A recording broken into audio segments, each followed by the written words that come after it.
มือนี่จากกสิมารีวิวปลูกผักหอมแบบให้เทือนปลูกอยู่ในห่านแบบสมัยอันแต่เก่าตอนยังหน่อยจอยเห็นแม่เฒ่าจอยมักเฮ็ดปลูกตลอดคือปลูกผักหอมโดยที่บ่ต้องให้มันปลูกในดินอ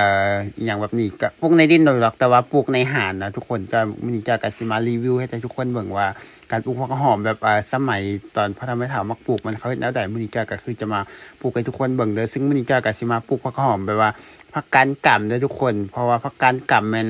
จะเป็นผักที่ค่อนข้างปลูกยากนะอยู่บ้านจอยเดียวนี้นะจอยก็เลยต้องมาปลูกแบบ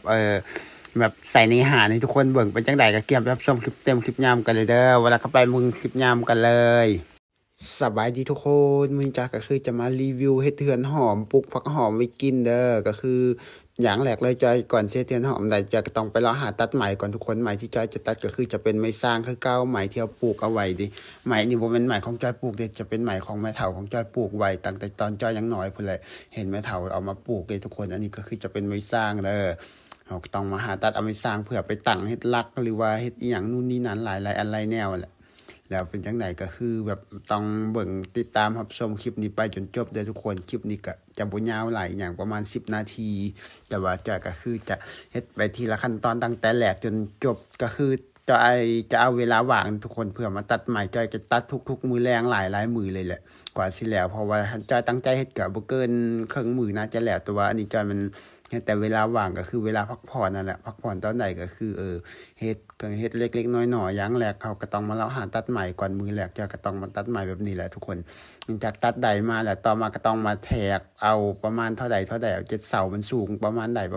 าะว่าพวกผักหอมมันคันปลูกในขี้ดินแท้ส่วนหลายจะบ่งามเลยทุกคนส่วนหลายมันผักหอมชนิดนี้แบบเป็นผักอยู่บ้านจะเป็นผักกาดก่ำเลยทุกคนส่วนหลายเขาเจ้ามันสิปลูกเฮ็ดเฮือนปลูกจังซี่แบบว่าเฮาต้องตั้งเป็นห่านแล้วก็ต้องปลูกมันแบบนี้นะทุกคน อันนี้อย่างแรกแล้วก็ต้องตัดใหม่มาก่อนตัดใหม่มาแล้วก็คือต่อมาก็ต้องมา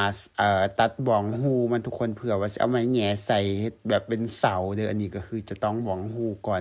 จะสิเฮ็ดเพียง4เสาเท่านั้นเด้อเพราะว่าจะเฮ็ดอาหารแบบอาหารที่ปลูกผักหอมแนวว่าแหละเฮาจิเอาใบไม้มาบ่องหูเฮ็ดแบบเพียง4เสาก็พอแล้วทุกคนหลังจากนี้เฮาบ่องใหม่พอแล้วได้สีเสาแล้วต่อมาก็ต้องซับตาดต่อคือจะปูเผื่อปงบอนเที่ยวจะเอาขี้ดินใส่นะทุกคนต้องซับตาดที่วันจะตับซับตาดเด้อแบบนี้นะนั่นเกินว่ามันซับตาดเราจะต้องซับแล้วจะต้องผ่าแล้วก็เสาะคอทั้งในมันออกแบบนี้เกินมันซับตาดที่วันจะเจอว่าซับตาดทุกคนอันนี้คือตาดเด้อเราก็ต้องเอาแบบว่าเอาหลายอันเลยได้มาเฮ็ดตัดเพื่อให้มันเพียงพอมื้อแรกก็คือจะได้แค่นี้ทุกคนมันมืดแล้วมามื้อที่2ตื่นเช้ามาก็คือหยังบ่ทันไปเฮ็ดเวียกก็ต้องเกียมเอาติดรถเก่าที่เฮาพร้อมแบบว่าบ่ใช้งานแล้วมันจิทิ่มแล้วทุกคนจะก็ว่าจะเอาไปเฮ็ดหยังได้ติดรถแบบนี้คันบ่จูดทิ่มก็เลยเอามาให้มันเกิดเป็นประโยชน์ซะก็เลยต้องเอามาตัดเพื่อสิไปปลูกผักหอมตีนรถแบบนี้ก็คือตีนรถเก่าที่ทุกคนเฮาบ่ได้ใช้งานแล้วก็เลยแบบอาจจะเอาไปปลูกผักหอมก็คือเอาผ่าตัดออกจักหน่อยหนึ่งแล้วก็เฮ็ดเป็นวงมนแบบนี้เพื่อจะเอาขี้ดินใส่เพื่อปลูกผักหอมหรือว่าปลูกดอกไม้นู่นนั่นก็ได้ต่อมาก็คือเตรียมสถานที่ที่เราจะปลูกทุกคนก็คือจะเป็นข้างวันจุดชมวิวของจอยคือเก่าเด้อก็คือจะเป็นข้างจุดชมวิวนี่แหละอันนี้ก็แม่น เฮ็ดอยู่ข้างนี่ต้องเอาไม้มาแทกก่อนว่าจะเอาประมาณใดพอเฮ็ดน้อยๆเสือบ่ได้เฮ็ดใหญ่เด้อเฮ็ดแบบว่าพอดีนะทุกคนบ่ต้องเอาใหญ่หลายบ่ต้องเอาน้อยหลายแบบนี้แบบพอดีสำหรับเอาใส่ติดรถแบบนี้ต่อมาก็ต้องลงมือเริ่มขุดคุมเพื่อที่ฟังรักเด้อทุกคนเราก็ต้องขุดคุมแบบประมาณ4คุมนี่แหละ4เสาแต่ว่าอย่างแรกก็ต้องขุดคุมทั้งหลุมก่อน2คุมแล้วก็จะเอาไม้มาใส่มันพอดีบ่เนี่ยจะเอาสูงส่ำใดก็คือจะเอาสูงประมาณนี้เลยทุกคนก็จะบ่ได้สูงแฮงเวลารดน้ำมันจัง ก็ได้สะดวกสบายคันเอาเฮ็ดสูงแห้งก็คือรดน้ำจะยากแห้งแบบนี้นะเขาก็เลยเฮ็ดแบบพอดีเอาทุกคนเฮ็ดพอดีเขารดน้ำนี่แหละต่อมาก็เอาไม้มาแหน่เป็นไม้หยังก็เป็นจะว่าจังได๋วะคือหรือว่าจังได๋บ่ฮู้แหละฮู้แต่ว่าไม้ค้าง ทุกคนเอาไม้มาใส่แบบนี้แล้วก็ต้องเอาเสียมมาแดกให้มันแน่นหลังจากนั้นแล้วก็มาขุดลักทางเทิงอีก2ลักเลยทุกคนเพื่อจะเฮ็ดเป็น4ลักเลยรวมๆก็คือเอาเฮ็ด4ลักเด้อก็ต้องขุดทางเทิงก่อนขุดทางเทิงแล้วได้แล้วมันต่อมาก็เอาไม้มาใส่ว่ามันพอดีบ่คันมันพอดีแล้วก็คือเกียมเอาไม้มาแหย่ใส่คือเก่าเอาไม้ใส่ตามรูที่เราเจาะนั่นแหละทุกคน ลังจากเอาไม้ใส่แล้วเบิ่งมันเพียงกันแล้วก็ต้องเอาเสียมกวาดขี้ดินใส่เข้าไปแล้วก็แดกให้มันแน่นอีกเทื่อนึงอันนี้จะแดกเด้อเวลาเอาขี้ดินใส่จังซี่นะแดกเข้าไปแดกเข้าไป เอาขี้ดินใส่แบบแดกให้มันแน่นให้เสามันแน่นหลังจากเสามันแน่นแล้วต่อมาก็คือเกี่ยมเอาไหมมาขางอีกเทื่อนึงเพื่อจะตัดใส่แล้วได้อันนี้นะอันนี้เอาไหมมาใส่แล้วก็ต้องเอาตอกมัดพร้อมเด้อเวลาเอาไหมใส่มันจังจะได้แน่นเวลาเอาขี้ดินใส่หรือว่าเอาขึ้นไปมันจังจะบ่สามารถหักลงได้แบบนี้นะทุกคน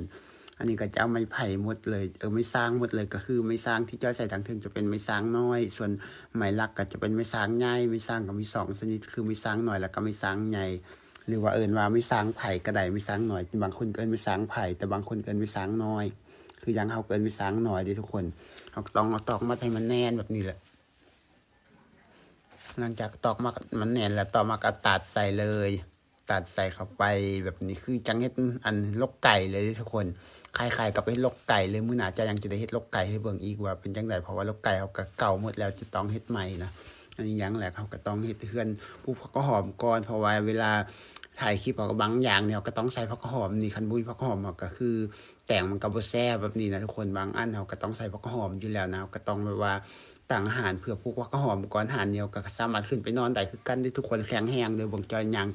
ขึ้นไปมันก็บ่เห็นสิหักเลยมันโคตรแข็งแรงเพราะไหมที่เราใส่เป็นไหมที่แข็งแล้วก็หนาอันนี้ก็คือแล้วแหละต่อมาก็ติดรถใส่เลยทุกคน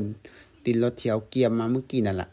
อันนี้เอาติดรถมาใส่แบบนี้แล้วต่อมาก็คือจะเอาขี้ดินใส่มันคือว่าจะหลอดต้องมาเอาเป้ามาห้องอีกเทื่อนึงเพื่อไว้ขี้ดินมันหลอดหรือว่าไว้แหมใหม่มันโดกไว้คันว่าขี้ดินมันถึกใหม่กระเซไทยใหม่มันโดกไว้นะทุกคนต่อมาก็คือเกี่ยมไปหาตักขี้ดินเพื่อมาใส่อย่างแรกเลยจอยก็ต้องเอาขี้ควายก่อนเอาขี้ควายแห้งเลยทุกคนขี้ควายแห้งไปใส่ก่อนหลังจากเอาขี้ควายแห้งใส่แล้วก็จะเอาขี้ดินใส่น้ำแบบนี้ผสมกันเวลาปลูกผักกับสีแบบนี้นี่คือขี้ควายเลยทุกคนขี้ควายแห้งเอาตักขี้ควายแห้งมาแล้วได้มาก็ต้องมาถอกใส่บอลเอาจะปลูกผักหอมเลยทุกคนต่อเอาขี้ควายใส่แล้วต่อมาก็คือจะต้องคนแบบจักหน่อยหนึ่งเพราะว่าห้องทางพื้นดินมันแล้วหลังจากนี้เราก็ไปขุดขี้ดินมาเป็นดินแดงเลยดินแดงดินดำกระไดเลยทุกคนเอามาใส่แบบนี้เอาขี้ดินใส่แล้วก็เอาแหวกซับให้มันหมุนเพราะว่าดินมันยังเป็นก้อนอยู่เวลาจอยตักมายังเป็นก้อนอยู่เพราะฉะนั้นต้องเอาแหวกซับให้มันหมุนจักหน่อยหนึ่งเวลาปลูกผักหอมมันจะได้ง่ายอีกอย่างมันก็คือจะได้งามแบบนี้นะทุกคนหลังจากเอาซับดินหมุนแล้วต่อมาก็เอาขี้ควายมาใส่อีกจักหน่อยนึงเอามาใส่อีกคู่หน่อยหนึ่งเพื่อพวกทางหน้าแล้วก็คนให้ขี้ดินกับขี้ควายมันเข้ากันก่อนแล้วปลูกผักหอมมันก็จะผสมดินแบบนี้ได้ทุกคนอันนี้ก็คือจะว่าไปก็ยังกว้างเติบอยู่ในอันเวลาจะปลูกผักหอมนี่เฮือนยังกว้างมื้อหน้าจะก็ต้องเอาผักหอมแนวอื่นมาปลูกนำแล้วแหละอันนี้มันคือว่ายังพื้นที่กว้างอยู่มันแค่นิดเดียวเองต่อมาก็คือเริ่มปลูกผักหอมก็คือจะเป็นผักกาดก่ำเด้อหลังจากจอยปลูกแล้วจอยสิพาเบิ่งไกลๆว่าผักกาดก่ำที่ว่ามันเป็นผักแนวใดจอยก็บ่ฮู้ว่าในเมืองเขาเอิ้นผักอีหยังฮู้หรือว่าอยู่ประเทศไทยเอิ้นผักอีหยังจอยก็บ่ฮู้คือกันแต่ว่าบ้านจอยจะเป็นผักกาดก่ำเด้อ